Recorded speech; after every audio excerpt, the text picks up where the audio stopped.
buenos días, amados, amadísimos hermanos en Cristo, amigos, y a todo aquel que nos está viendo a través de estos medios. Quiero darles una vez más este domingo, hoy día del Señor, la bienvenida. Hoy día nos reunimos pues para alabar su nombre y sobre todo para escuchar su gloriosa palabra, una palabra que salió de Él y que Él dijo que sería prosperada para todo aquello en lo que Él la había enviado. Un saludo fraternal para toditos, todos mis hermanos con los cuales nos estamos reuniendo este domingo. Allí en casa ustedes deben estar pues mirando y a la expectativa de lo que el Señor va a dar hoy día, de la palabra que Él va a poner en mi boca. Damos gracias a Él por esta bendita oportunidad, vuelvo a repetir, de poder estar con ustedes, ¿no? Vamos a orar, lo más importante, para poder escuchar. Amado Señor, te damos las gracias, porque yo te doy las gracias, Padre, porque me das la oportunidad de compartir tu palabra con mis hermanos y con todo aquel que está al otro lado, Señor, quizá afligido en su corazón, y que tú, Señor, puedas redarguirnos, puedas instruirnos, puedas sanar toda herida de nuestro corazón, que mediante el tiempo en el que estamos escuchando tu palabra, Padre bendito, tú puedas ir transformando nuestras vidas, nuestros corazones, de una manera sobrenatural, como tú lo sabes hacer, Señor, en tu tiempo y dentro de tu voluntad. Te bendecimos en esta mañana, te damos la gloria, la honra, el honor, en el nombre de Jesús, y todos decimos amén y amén. Muy bien, hoy día el tema del día de hoy de la enseñanza, de la prédica, le hemos puesto por título: es necesario que sea desechado. Es necesario que sea desechado. Muy bien. Y nos vamos rápidamente dentro de las Escrituras al libro de Lucas, el capítulo 17, del verso 20 al 37. Tómese su tiempo, tranquilo. Vamos a ir buscando, mientras ustedes van buscando. Muy bien, vamos dando lectura a la santa palabra del Señor. Lucas 17, dijimos, del versículo 20 hasta el 37. En la Biblia, en sus Biblias, tiene por título La venida del reino. ¿Sí? La venida del reino. Y es verdad, Jesús nos sorprende de una manera sobrenatural. Su aparición en el mundo fue una cosa que causó estupor, que causó más que sorpresa, causó celo y estupor. Vamos a ver cómo cuando Jesús aparece, llega, ¿no? El mundo, o los profetas habían, valga la redundancia, habían profetizado de su llegada, pero sin embargo los religiosos de la fe, los religiosos de la época no lo entendieron así, y al contrario, se creyeron dueños e hicieron de la fe un negocio. Y cuando Jesús llega, pues Jesús llega de alguna manera y dice: se acabó la función. Imagínese, hermano, que usted está como un religioso, vamos a ver la tarea que tenían encomendada los famosos fariseos, estando pues en todo el trabajo, en todo el devenir de sus funciones. El Señor de un momento a otro le dice: muchachos, se acabó la función, se quedaron sin trabajo. Vamos a leer la palabra del Señor juntamente. Nos dice así: preguntado por los fariseos cuándo había de venir el reino de Dios, les respondió y dijo: el reino de Dios no vendrá con advertencia, ni dirán helo aquí o helo allí, porque he aquí el reino de Dios está entre vosotros. Y dijo a sus discípulos: tiempo vendrá cuando desearéis ver uno de los días del Hijo del Hombre y no lo veréis, y os dirán helo aquí o helo allí. No vayáis ni los sigáis, porque como el relámpago que al refulgar resplandece desde un extremo del cielo hasta el otro, así también será el Hijo del Hombre en su día. Pero primero es necesario que padezca mucho y sea desechado por esta generación, como fue en los días de Noé, así también será en los días del Hijo del Hombre. 27. Comían, bebían, se casaban y se daban en casamiento hasta el día en que entró Noé en el arca y vino el diluvio y los destruyó a todos. Asimismo, como sucedió en los días de Lot, comían, bebían, compraban, vendían, plantaban, edificaban. Mas el día en que Lot salió de Sodoma, llovió del cielo fuego y azufre y los destruyó a todos. Así será el día en que el Hijo del Hombre se manifieste. En aquel día, el que esté en las azoteas o en la azotea y sus bienes en casa, no descienda a tomarlos, y el que esté en el campo, asimismo, no vuelva atrás. Acordaos de la mujer de Lot.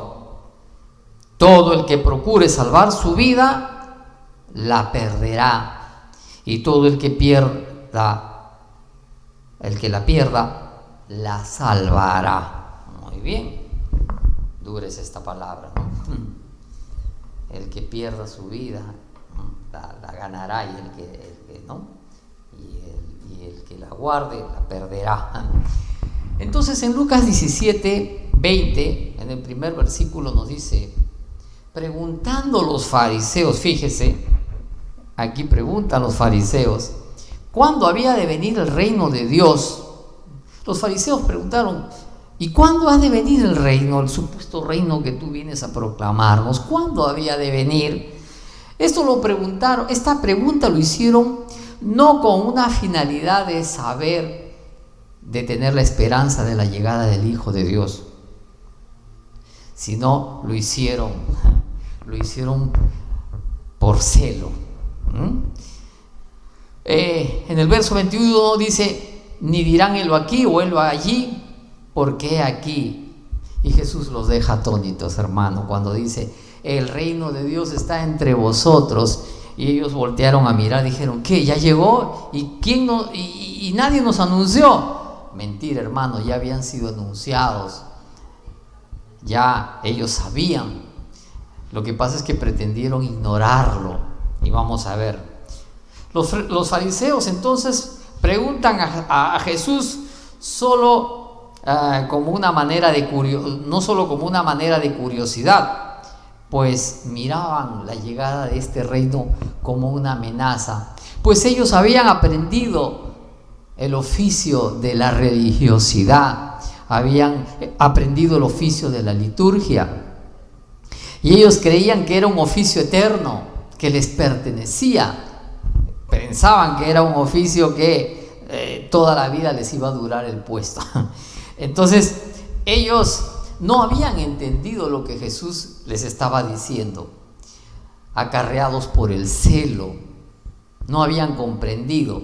La herida que había producido en el alma, en la vida de sus antepasados, no había sanado. 40 años en el desierto, divagando, no habían entendido que Dios solamente había demandado para ellos una cosa: la obediencia.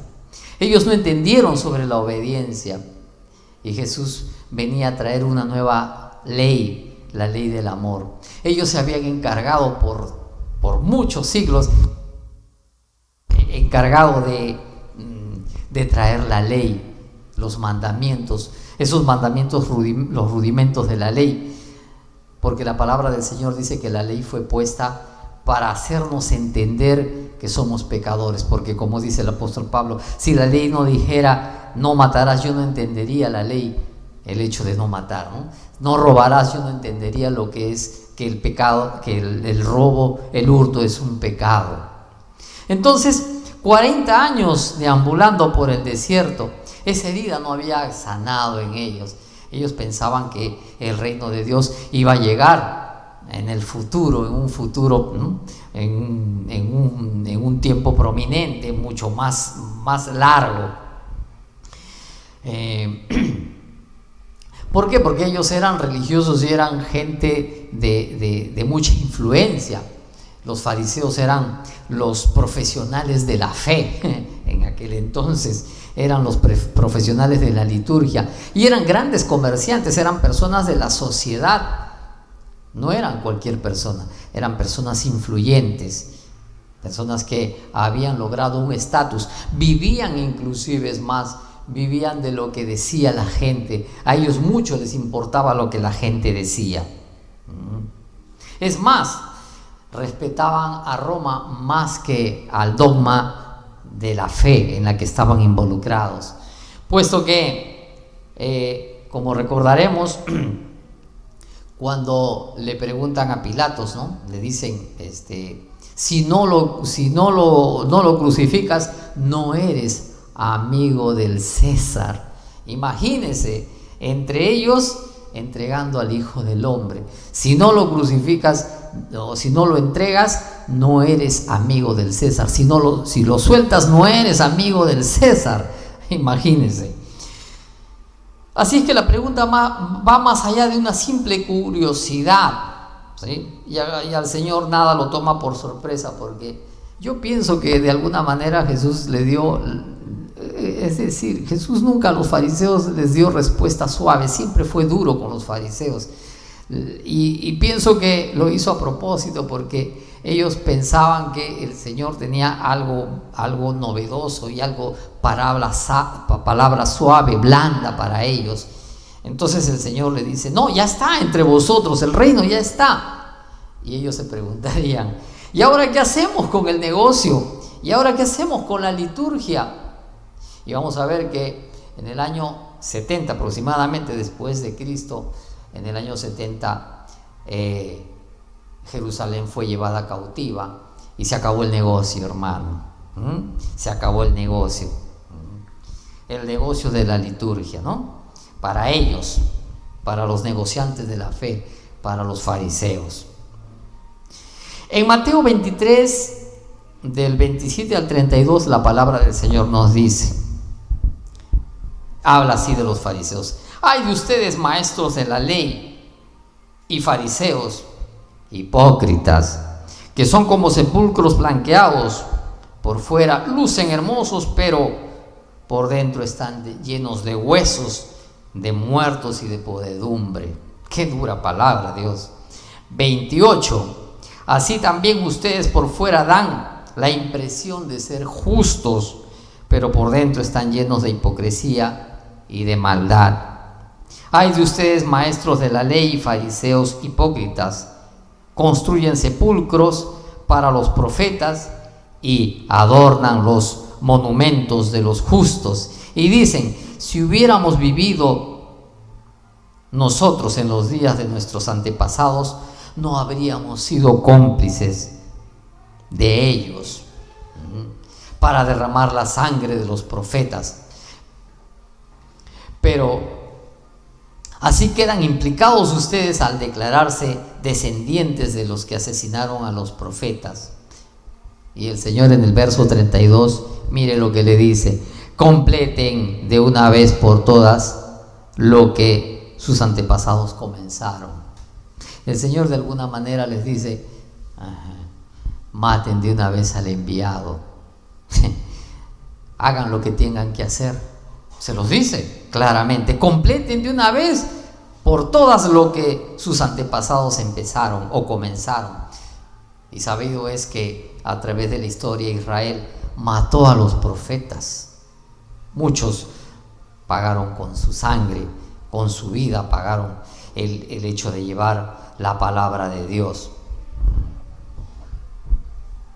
El celo por la venida de un nuevo reino los entristecía, y los entristecía en gran manera.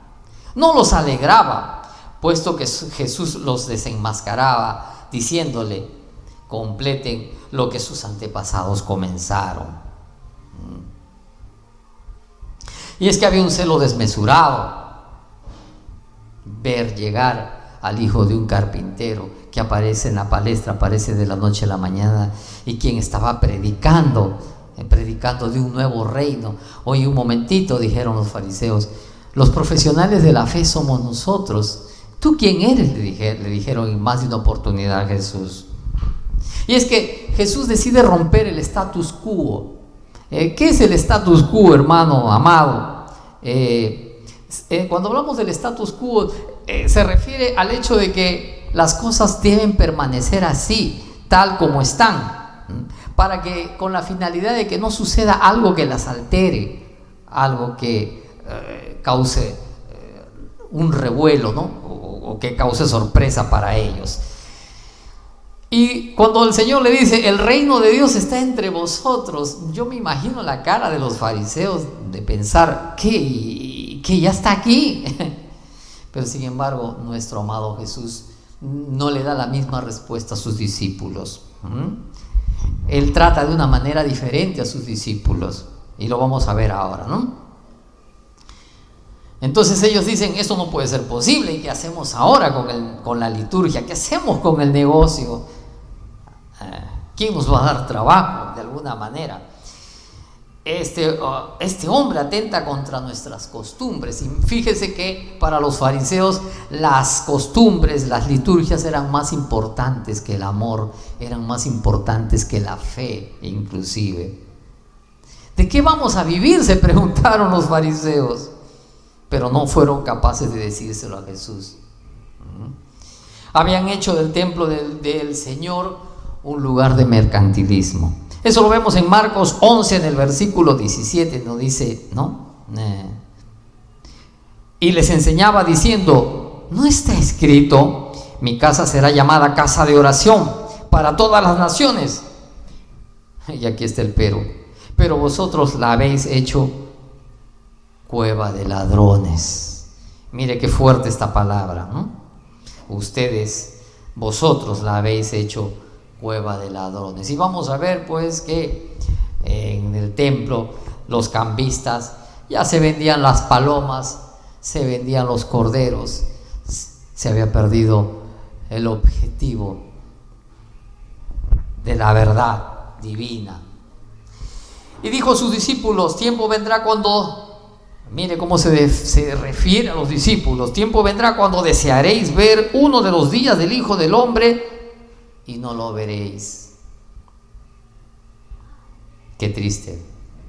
Jesús estaba allí, los acompañaban todos los días, podían verlo, y él dijo, desearéis un día ver los días del Hijo del Hombre y no los veréis. No estaré más con vosotros, quiso decir el Señor.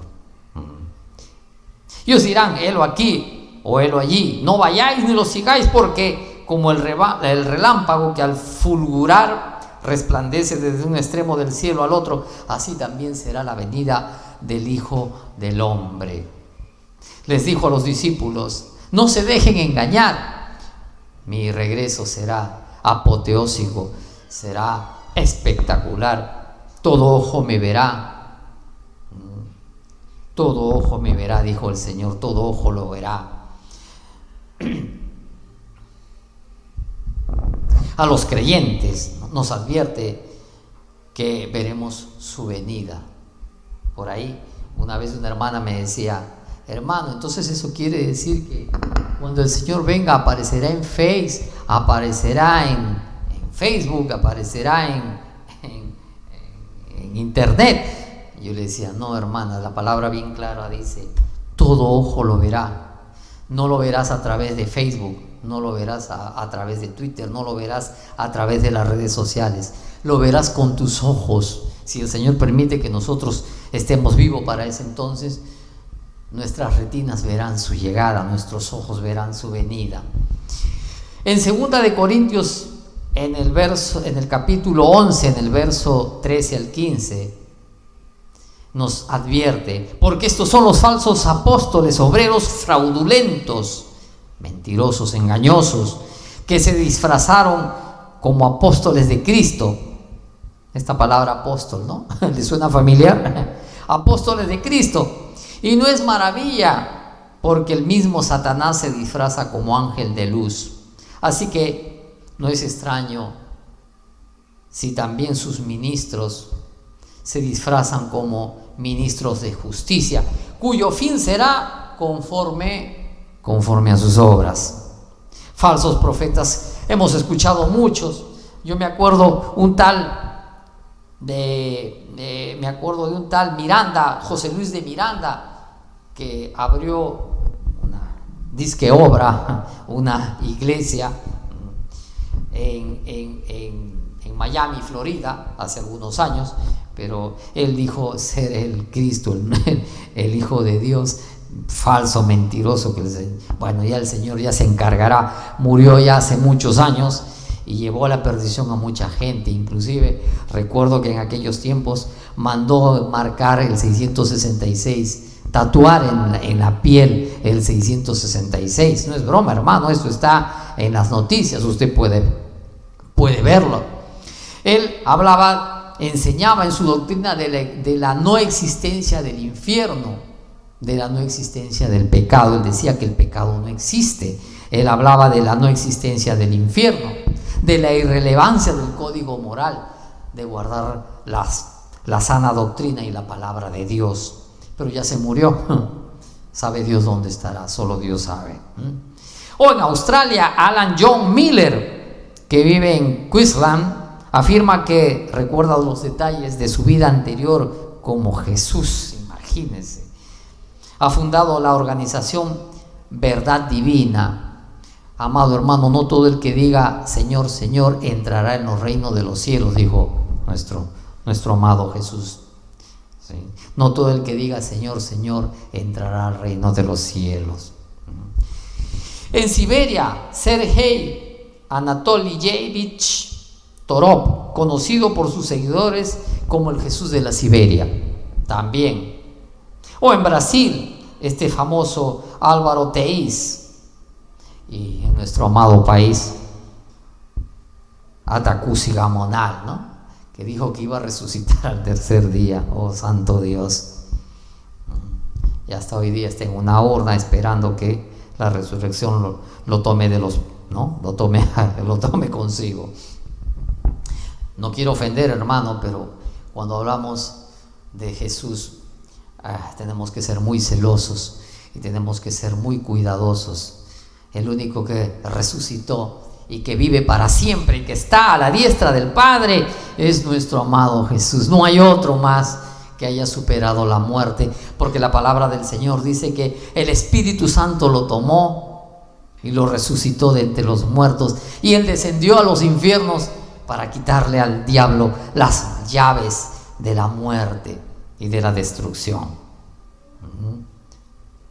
Es más, el pueblo lo sabía, porque cuando Jesús tiene un encuentro con la famosa mujer en el pozo, usted se acordará, creo que la semana pasada mi hermano predicó sobre la mujer, ¿no? Que había sido encontrada, que había tenido un encuentro esta mujer samaritana con Jesús. Y ella le dice, dame de beber, le dice el maestro, le dice, dame de beber del agua de ese pozo. Y ella tiene un encuentro cara a cara con Jesús. Y qué lindo, ¿no? Nuestro amado Señor le dice, y el Señor le dice, mire lo que dice en Juan 24, en Juan el capítulo 4, el versículo 25 y 26, dice, le dijo la mujer, sé que ha de venir el Mesías. Ella ya sabía, ellos sabían, los judíos sabían que había un Mesías que había de llegar, llamado el Cristo. Y ella decía, cuando Él venga nos declarará todas las cosas. ¿Que los fariseos no le habían declarado las cosas que debían declarar? No lo habían hecho. Tuvo que hacerlo Jesús, tuvo que bajar el Hijo de Dios para enseñarnos personalmente las cosas del reino. Jesús le dijo, la mujer le dice, cuando Él venga nos declarará todas las cosas. Imagínense, ella estaba pensando en el Mesías que iba a llegar cuando, quizá el Mesías que iban a conocer sus nietos, sus hijos o sus nietos, pero el Señor la confronta y le dice, yo soy el que habla contigo. Yo soy el que habla contigo. Y a veces decimos, quisiera escuchar la voz del Señor. Amado hermano, No busques la voz del Señor fuera del lugar correcto. La voz del Señor la puedes escuchar en este bello, hermoso libro, la Biblia, que es la palabra del Señor. No busques respuestas en el lugar incorrecto. La palabra del Señor, cuando nos acercamos a la Biblia, cuando nos acercamos a estas preciosas palabras que están escritas aquí, entonces ese es el momento en el que Jesús, así como tuvo un encuentro con la mujer, ¿sí?, con esa mujer del pozo, el Señor tiene un encuentro con nosotros a través de su palabra. Tenemos un encuentro con Él, un maravilloso encuentro, el cual cambia nuestra vida, ¿sí? Así que todos podemos hablar con Jesús, o mejor dicho, todos podemos recibir palabra de Dios a través de su palabra.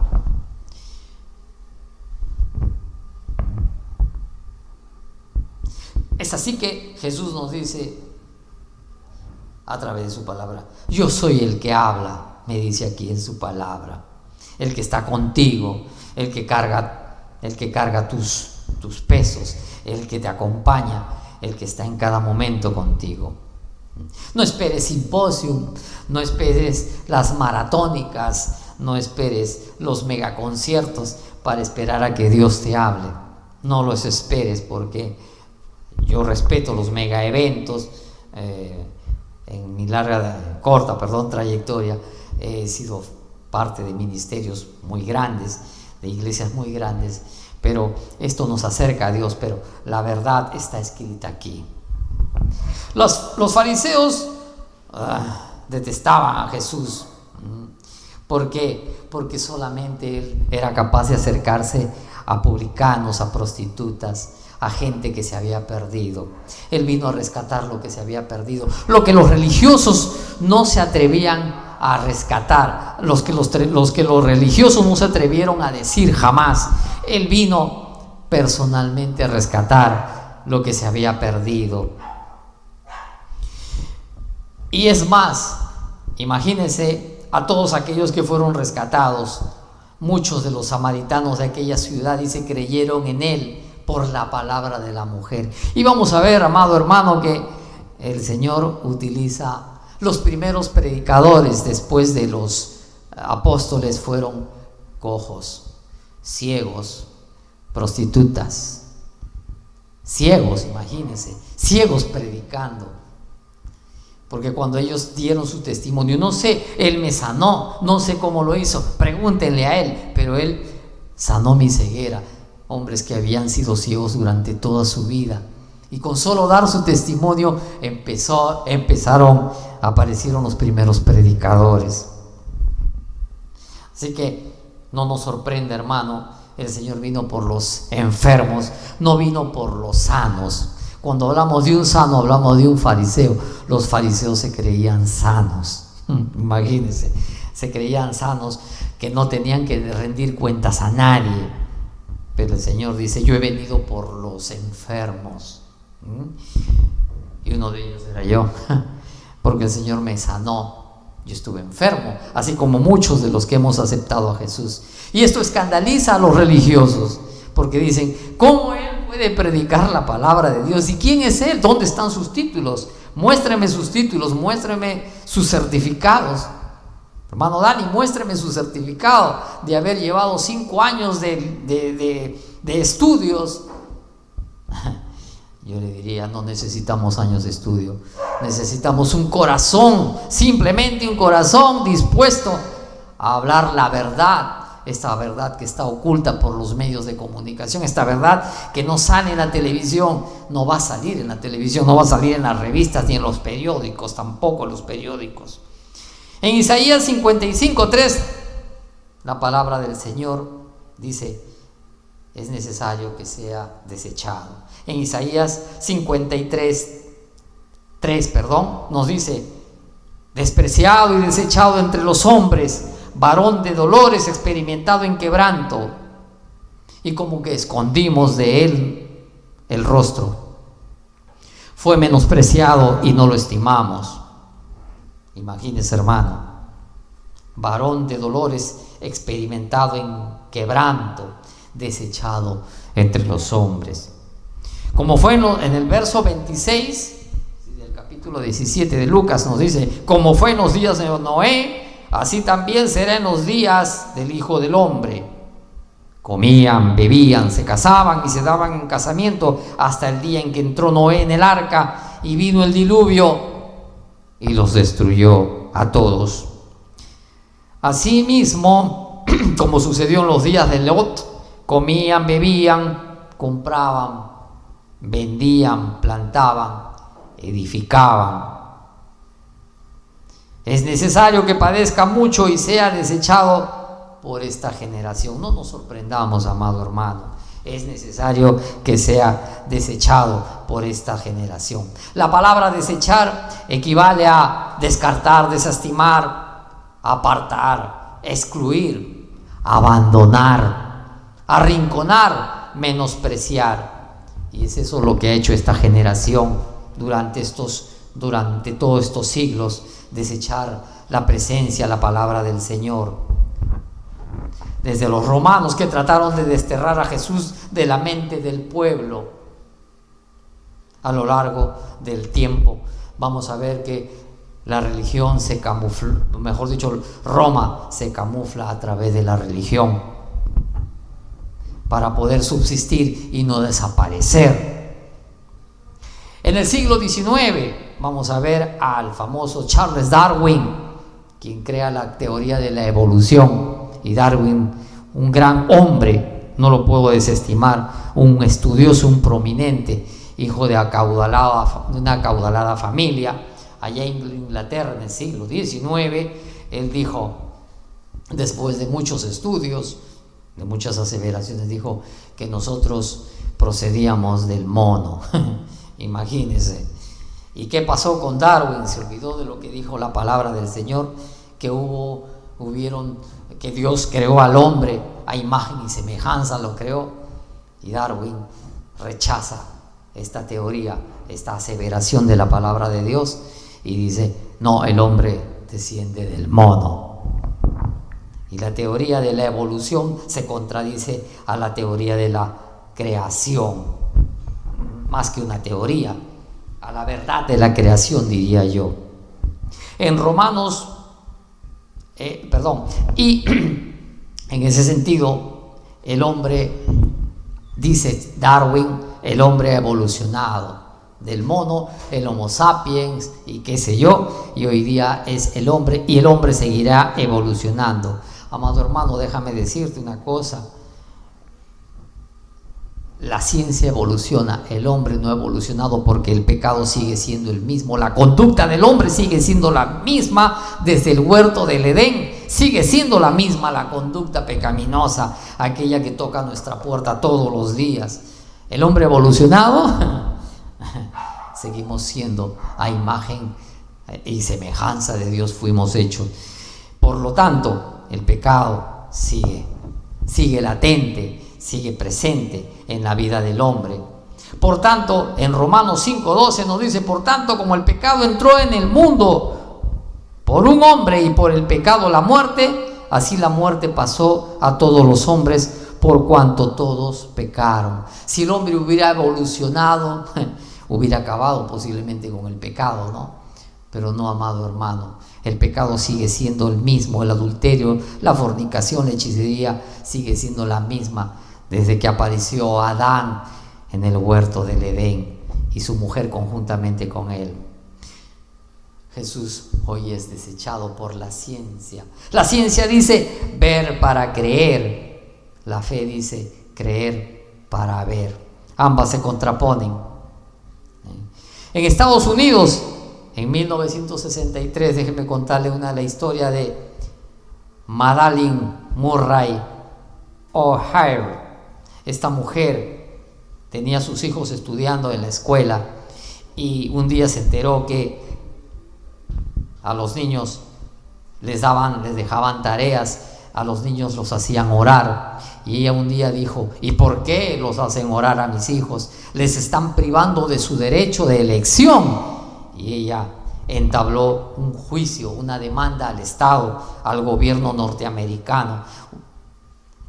Su hijo, ¿cómo es la vida? Su hijo, años Más adelante perdió todo contacto con su hijo se rebeló y decidió volverse cristiano. Se volvió predicador su hijo. Y un día dijo, su propio hijo dijo, mi madre era una persona malvada. Eso lo dijo él. William J. Murray, la historia de William J. Murray. No por eliminar la oración de las escuelas de América. No por eso. Simplemente era malvada. Imagínense la conducta de esta mujer. Y hoy en día lo podemos ver en Netflix. Perdónenme que haga esta alegoría a Netflix. Ahí está la obra, la historia de esta mujer, la historia de Murray. Este film lleva por título La mujer más odiada de América. Si tiene que ver usted algo en la televisión, algo que pueda culturizarnos, podemos ver este tipo de series. Sí, las podemos ver porque esta nos abre el conocimiento, nos hace ver en realidad cómo fueron las cosas, cómo en los Estados Unidos, siendo un país cristiano, le dio las espaldas a nuestro Jesús. Y en la época de Ronald Reagan, creo, no me acuerdo, se estableció una ley en la que no era obligatoria la oración en las escuelas. Imagínense. Así que la Biblia es una parte integral de nuestra sociedad y merece un lugar en el aula, decía Donald Trump en el año 2019, al impulsar una ley a través del Congreso en la que regrese la lectura de la Biblia en las escuelas. Usted no se imagina en Estados Unidos los altos índices de suicidio entre los jovencitos, los altos índices de consumo de marihuana, los altos índices de violación, los altos índices de asesinato, en los que los jóvenes van con armas a las escuelas y ya no hay respeto por la vida. ¿Qué hablar del comunismo? ¿Qué hablar del socialismo? ¿Qué hablar del marxismo? En la que a través de caretas y de mentiras se busca la distribución, la homogénea distribución de la riqueza igualitaria para todos. Mentira. Y esto cae por su propio peso. ¿Qué hablar del gnosticismo? ¿Qué hablar del espiritualismo? Que ha conducido a millones de personas, a millones de almas al error durante siglos. El gnosticismo, el espiritualismo. Y el Señor dijo, es necesario que sea desechado por esta generación. La pregunta en esta mañana es, ¿también tú lo desecharás? La pregunta en esta mañana es, ¿tomaremos la decisión por Jesús?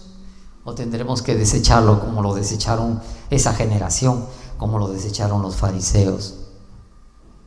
¿Cuál será nuestra respuesta, amado hermano, en esta mañana frente a la invitación de un Jesús amoroso que nos dice en Apocalipsis 3:20, he aquí yo estoy a la puerta y llamo?